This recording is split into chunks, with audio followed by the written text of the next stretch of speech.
Hello guys, welcome to the video, and in this video I'm gonna show you how to change your Steam account name very quickly.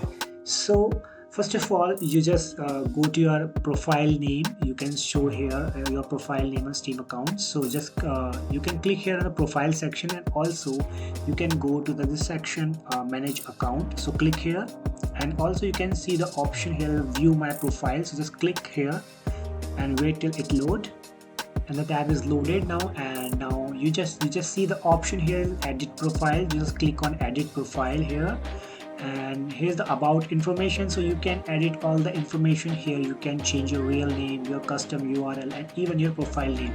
So we are going to change our profile name, so just put any name. So I'm just putting my name as a master.